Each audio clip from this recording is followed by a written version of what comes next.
Hi, Movie the Recap's here, and welcome to my channel. Warning! Spoiler alert. The film starts in 2019 on a Halloween night in Haddonfield. Corey Cunningham comes at the Allen home to babysit Jeremy while his guardians attend a party. Mrs. Allen, on the other hand, instructs Corey to put Jeremy to bed early since he has been traumatized by the previous year's Halloween carnage. Corey finishes by putting on a scary movie for the youngster who pretends not to be scared. When Corey orders Jeremy to go to bed, he insults him. Corey walks to the kitchen for a snack but notices a ruckus. He investigates and discovers that Jeremy has not returned from upstairs. Corey snags a knife and glances into the top chamber, where he is fastened in, while Jeremy begins yelling and asking for help. It was a ruse by Jeremy, who refuses to let him escape. When Jeremy's guardian returns, Corey kicks the door with enough force to send Jeremy falling over the overhang, crushing his face on the floor beneath. His guardian rushes to his side in a frenzy, and Mrs. Allen, noticing the cut on Corey's palm, accuses him of murder. 3 years afterward, Laurie Strode is living with Allison. They were still mourning Karen's death. Laurie has been working on a novel about her encounter with Michael Myers and how Haddonfield has had to deal with the aftermath of his most recent murder. On her way to work at the healing center, Allison gets pulled over by her ex-cop, Officer Doug Mullaney, who still has a soft spot for her and informs her she has to replace her muffler. Corey is now free and working at a carport, and his supervisor Ronald has given him a cruiser. Corey rides his bike to the comfort store and buys chocolate drain.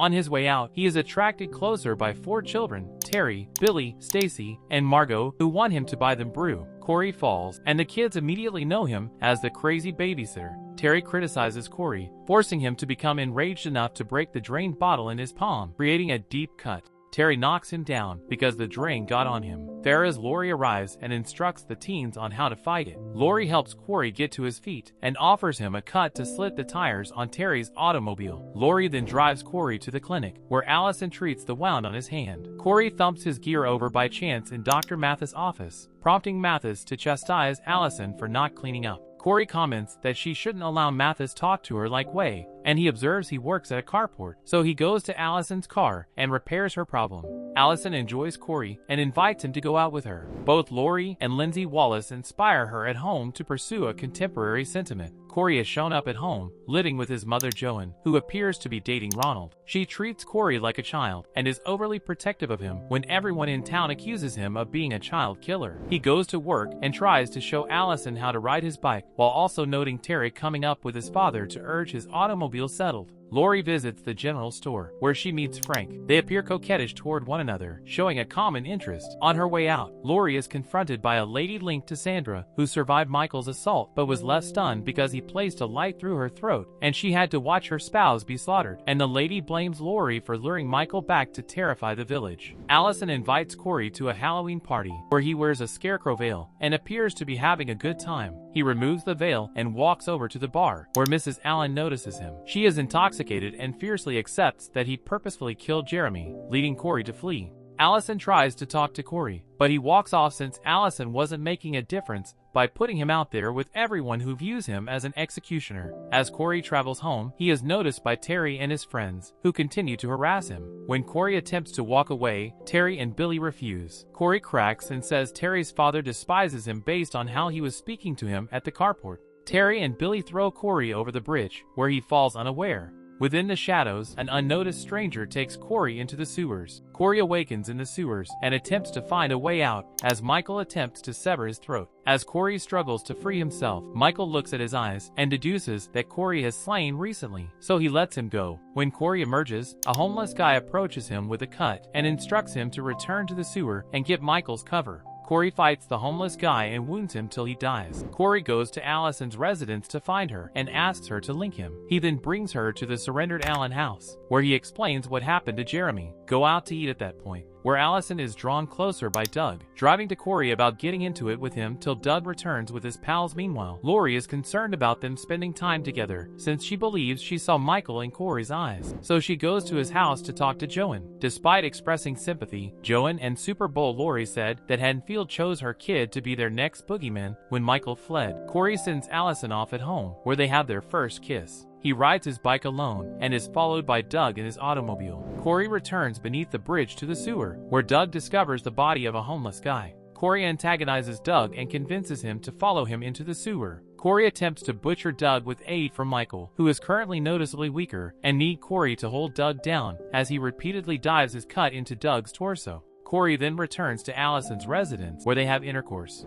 At work, Allison is irritated by her co-worker nurse Deb, who was promoted ahead of Allison because Mathis loves her superior. Deb makes a remark about Allison, who is always associated with surviving Michael being with the nasty babysitter, until Allison begs her to shut up. Laurie and Lindsay head to the pub, where they are surprised to see Mr. Allen. He tells them that he doesn't despise Corey as much as his wife does, since he recognizes that the people of Haddonfield's hate for him was a major factor in Allen's demise. Mr. Allen said that he tried to approach Corey and converse to him, but as he looked into his eyes, he realized that whomever Corey used to be is no longer their witchy, and that he is fading away. Deb goes to Dr. Mathis' house since they're having a problem. While he is preparing things and she is about to settle herself, she notices a conflict taking place. Deb walks outside and sees Corey repeatedly slashing Mathis after placing a plastic sack over his head. Michael finds Deb and takes her up by the throat, spears her with his cut, and leaves her hanging there. Corey takes Allison out again, and they climb to the top of the radio station building, where they discuss preparations to leave Haddonfield for good. When they reach the bottom, they are discovered by local DJ Willie the Kid, who mocks the two as he does on his radio show and undermines their ability to fly. When Corey arrives home, Joanne chastises him by slapping him and then attempting to kiss him, but he shrugs her off. Corey locks up relaxing within the Allen house on Halloween. Laurie is there, and she instructs him to stay away from Allison. He yells at her for setting them up and names her a freak show, but Laurie appears to have gone recently, as Corey notices. Corey contacts Allison and says they need to leave town soon since Laurie allegedly tried to murder him. Corey returns to the sewer and asks Michael for his veil, which sparks a fight, finishing with Corey in charge of overwhelming Michael and stealing his mask. After Corey takes off, Michael can still be seen rising. Allison goes home to get her belongings and fights Laurie when she attempts to stop her. Corey scrapes Crazy into Terry's car in order to trick him into chasing him to the junkyard. The high schoolers uncover Corey's bike and attempt to bring it to their car. When Terry orders Billy to get it going, he discovers Billy dead with a drumstick through his eye. At that time, Corey drives a van towards Stacy and Margot, forcing them to flee and hop over a fence. When Corey drives through the barrier, Margot is too slow and gets caught beneath it. Stacy moves to her side and is torqued into passing. Terry rushes to get help from Ronald, who lends him a gun for protection. But when Ronald realizes it's Corey, he attempts to get Terry to stop as if to get shot in the head. Corey grabs Terry and inserts a blowtorch in his mouth, melting Terry's face. Corey then treads on Margot's cranium and runs over her corpse. Corey then returns to his residence to spend some time with his mother before heading to the radio station, where he slaughters Willie's assistant. Willie's face was recently crushed on his turntables, mutilating his jaw, and then chopping off his tongue.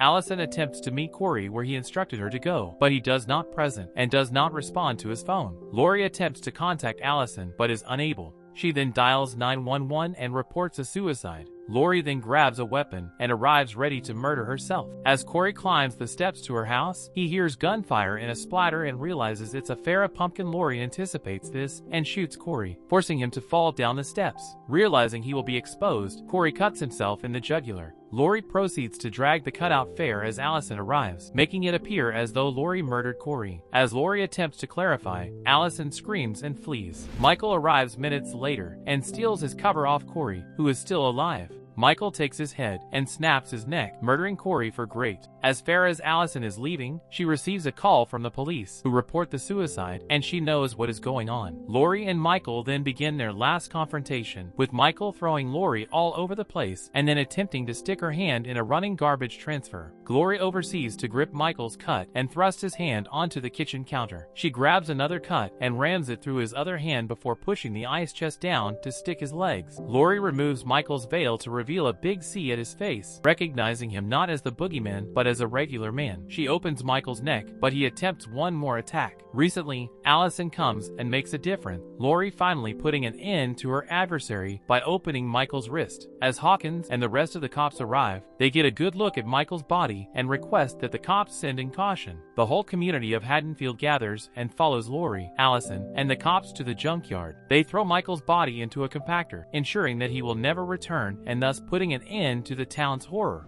Allison agrees with Laurie, saying she knows Corey was evil at the end. She chooses to leave Haddonfield on her own, with her parents wearing rings around her neck. Laurie concludes her tale by stating that while Michael is finally gone, Fiendish never fully disappears, and Fair becomes a different form. Then she is visited by Hawkins, who provides her basic provisions. They recently met to talk and perhaps pursue a romance. The final views are of Laurie's perch house, where a blackout breathing ruckus can be heard and Michael's mask lays on the coffee table.